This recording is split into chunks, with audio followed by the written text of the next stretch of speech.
Pak Badrun dia punya istri yang bernama Yayang. Pak Badrun selalu memperlakukan istrinya dengan tak sewajarnya. Kalau yang terlambat menyajikan makanan maupun minuman, ia pasti ditampar.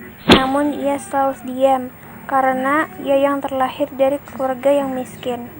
Jadi, apapun yang dilakukannya pada Yayang, Yayang selalu sabar dan menuruti kemauan suaminya. Pada suatu saat, Pak Badrun pulang malam dengan mabuk.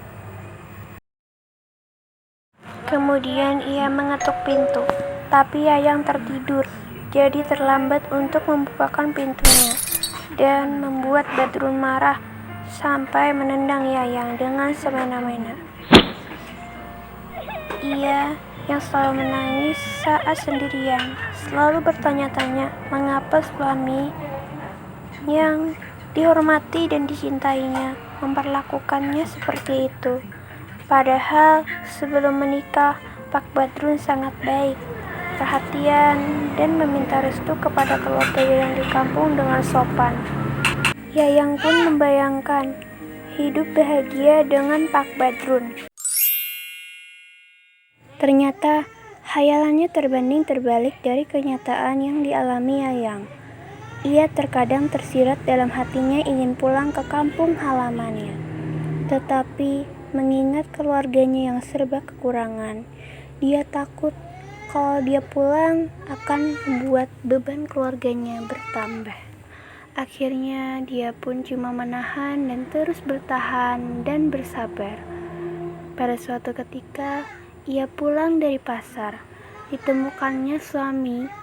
Dia bermesraan dengan wanita lain, dan Pak Badrun pun melakukan kemesraannya di dalam kamar Yayang dan suaminya. Yayang sangat terpukul melihat suaminya ada di dalam kamar. Air mata yang terus mengalir tak berhenti keluar dari matanya yang sendu. Yayang cuma bisa melihat dari sudut pintu kamar dan memandang suami dan wanita lain bercumbu. Yayang tak berani menegur suaminya karena takut suaminya marah. Itulah yang dilakukan suaminya berulang-ulang, membawa wanita lain dan bermesraan di kamarnya sendiri. Pada suatu ketika, yang berjalan tanpa arah tujuan, ia menangis meratapi kesedihan yang dialaminya, dan hujan pun turun dengan deras. Ia pun basah kuyup dan terus berjalan. Kemudian dia pingsan. Pada saat sudah bangun, dia berada di sebuah gubuk tua yang dihuni oleh nenek. Nenek pun memberi makanan kepada Yayang, dan Yayang pun berbicara tentang keluh kesahnya kepada nenek. Nenek itu pun memberi saran untuk mengerjakan pengasihan. Yayang pun menerima saran nenek itu. Nenek itu berkata, "Neng, pulanglah. Tapi sebelum pulang, kau harus mandi dan minum air yang ada digantung di samping lemari nenek." Dengan senang, Yayang pun meminum air yang di botol itu sampai habis. Yayang mengucapkan terima kasih pada sang nenek, dan nenek berkata, "Pulanglah, karena kau akan disayang suamimu karena sudah melakukan pengasihan." Dan Yayang kembali pulang ke rumah suaminya. Sesampai di rumah, Yayang disambut suaminya dengan baik.